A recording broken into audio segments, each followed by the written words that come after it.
Fada dit non à la traite des Noirs en Libye. Son indignation, la ville l'a traduite par une marche de protestation. Au-delà de la condamnation de principe de cette violation des droits de l'homme, les manifestants ont exigé des actions concrètes des dirigeants africains.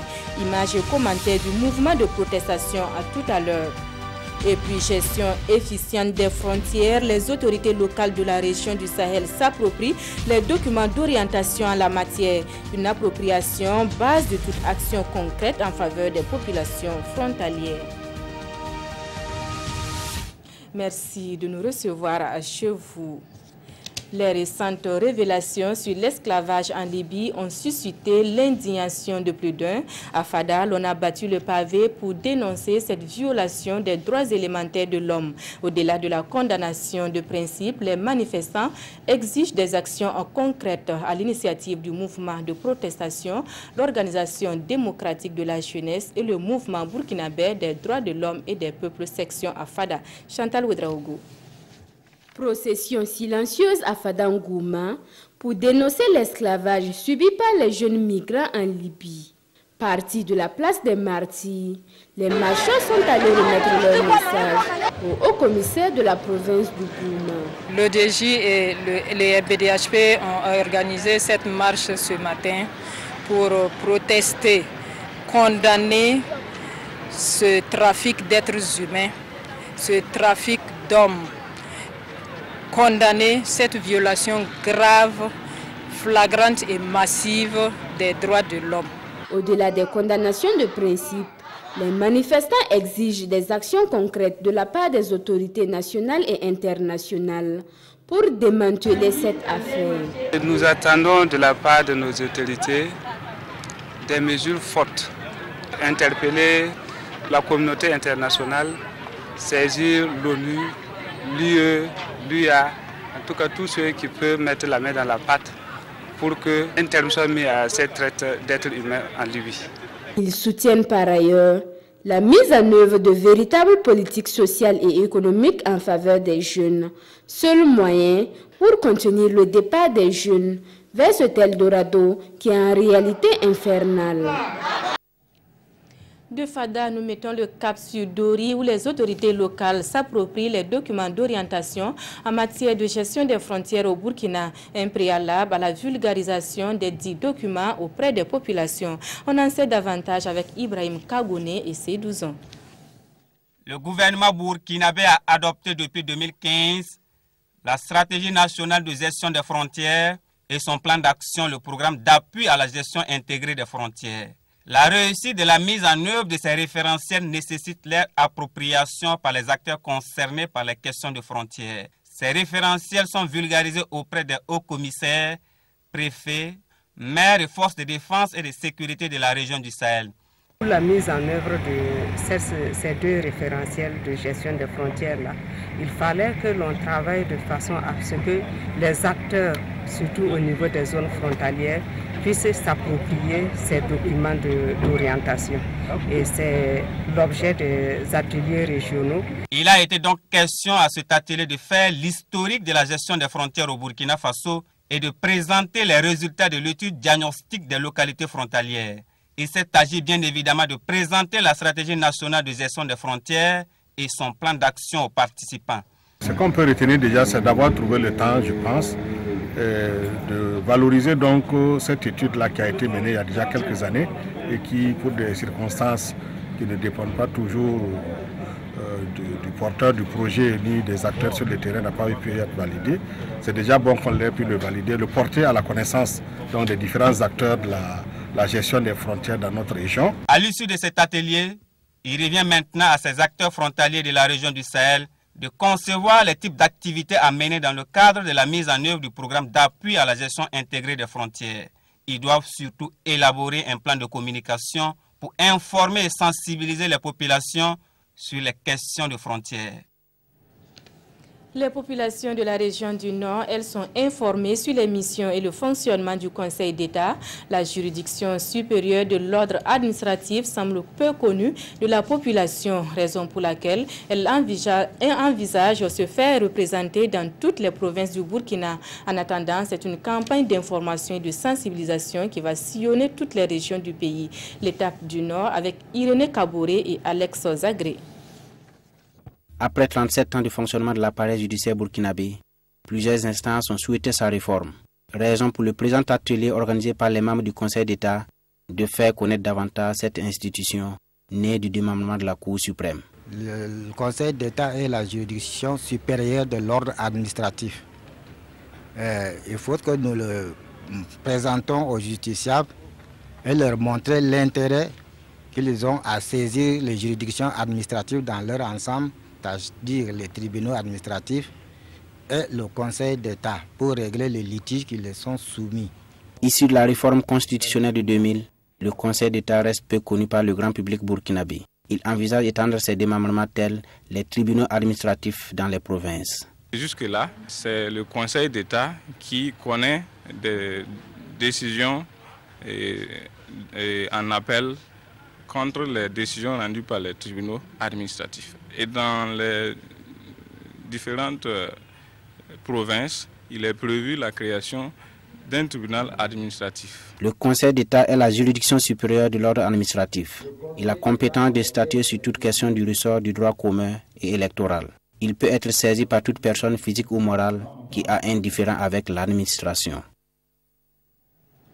Après 5 années d'action pour l'autonomisation des jeunes en milieu rural, l'ONG Save the Children marque une halte pour faire le point de la rencontre de partage d'expériences qui s'est tenue à Bobo-Dioulasso. Il ressort que plus de 4000 jeunes scolarisés ou non ont été formés au métier. De Bobo-Dioulasso, le reportage de Lamine Karantao et Rachid Sawadougou. L'autonomisation des jeunes en milieu rural, voilà un sujet qui réunit ici à Bobo-Dioulasso les ambassadeurs de l'ONG Save the Children et partenaires pour un atelier de partage et d'expérience en matière de l'entrepreneuriat. Un atelier avec pour objectif l'amélioration des conditions de vie des jeunes en milieu rural. J'attends de cet atelier qu'il y ait un engagement fort, un engagement du gouvernement, un engagement de tous les partenaires qui sont là pour réfléchir un petit peu aux défis qu'on a dans l'accompagnement des jeunes. Parce que pour nous, comme je l'ai dit, le jeune c'est l'avenir du pays. À travers le projet Youth in Action, 4500 jeunes de 15 à 18 ans, non scolarisés ou déscolarisés, dont 2666 filles, ont été formés. On les a renforcés en capacité auprès de mentors qui les ont accompagnés pour la pratique. Il y a eu donc une partie théorie, une partie pratique et un soutien qu'on a fait à ces jeunes pour qu'ils puissent avoir en fait cette réinsertion professionnelle. Nous sommes convaincus que cette action de Save the Children entre en droite ligne de la politique nationale de la jeunesse.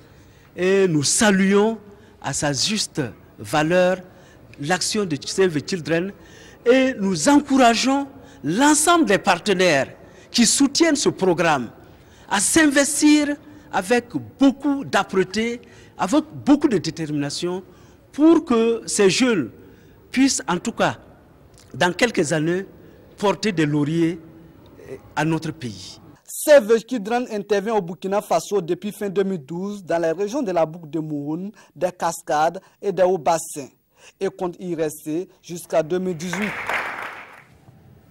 Nous restons à Bobo-Dioulasso où les chefs de service déconcentrés de l'État et leurs partenaires se sont retrouvés mercredi pour leur deuxième cadre de concertation. Pour cette session, 4 points étaient sur la table des discussions, lesquels la réponse avec Maneka Yen et Ali Traoré. C'est le deuxième cadre de concertation régionale des Hauts-Bassins. Pour cette session, ils sont nombreux, ces directeurs, chefs de service et partenaires techniques et financiers de la région à répondre présents. Une session au cours de laquelle 4 grands points sont inscrits. Nous avons la chance d'avoir un projet qui s'installe dans la région, le projet BID Yomoa, qui doit intervenir dans l'hydraulique et dans l'assainissement dans certains villages de notre région. Nous avons voulu que l'ensemble des acteurs puissent faire davantage connaissance avec ce projet et voir dans quelle mesure chacun peut prendre des dispositions pour l'accompagner davantage afin que les objectifs qui lui sont assignés puissent être atteints. Nous savons également que nous sommes en fin d'année où il y a quand même un certain nombre, d'éléments qui influent beaucoup sur les questions de santé, notamment les questions de fraîcheur. Vous voyez, il y a pas mal de poussière actuellement. Et donc, nous avons voulu que la direction régionale de la santé nous fasse également un point sur la situation sanitaire dans notre région. Toute chose qui va permettre à ces acteurs de prendre des dispositions pour améliorer la santé des populations. Aussi, une présentation sera effectuée sur les résultats scolaires 2016-2017 et les perspectives pour l'année en cours. La dernière communication portera sur la note trimestrielle de conjoncture économique régionale. Bama, une commune rurale située à quelques encablures de Bobo-Dioulasso, fait partie des heureux bénéficiaires du projet Partenariat municipaux pour l'innovation et le développement économique et social. Un projet qui veut faire des populations les acteurs principaux de son intervention en leur permettant de définir les priorités de développement de la commune. D'une durée de 5 ans, le projet est l'œuvre de l'Association des municipalités du Burkina en collaboration avec la Fédération canadienne des municipalités. Son lancement avec Bilidou Bazongo et Moussa Sano. Un nouveau programme pour le développement de la commune de Bama, dénommé PMIDEL, Partenariat municipaux pour l'innovation, développement économique et social. Le programme est lancé ici à l'occasion d'un atelier de réflexion. Le présent atelier, c'est un atelier de démarrage du partenariat avec Bama. Ici, il va s'agir de faire en sorte que la population elle-même de Bama, les acteurs économiques locaux de Bama puissent identifier eux-mêmes les axes de collaboration avec, dans le cadre de ce programme-là. Donc c'est eux-mêmes qui vont définir les champs, les horizons, les chantiers vers lesquels ils voudraient aller. Ils voudraient travailler ensemble dans le cadre du programme. C'est un programme qui vise donc le renforcement des capacités des acteurs locaux dans la promotion du développement durable et équitable. Bama a beaucoup de potentialités. Nous avons des commerçants, des pêcheurs, des artisans, beaucoup d'acteurs que nous n'arrivons même pas à détecter. Je me dis que grâce à ce projet, nous pourrons les détecter, les former pour qu'ils puissent s'autosuffire. Et en dessus de ça, la mairie aussi aura à percevoir, à refaire recouvrir des taxes. Outre Bama, le programme PMIDEL concerne aussi les communes de Bobo-Dioulasso, Banfora et Manga. D'une durée de vie de 5 ans, il est une initiative de la Fédération canadienne des municipalités et de l'AMBF, l'Association des municipalités du Burkina.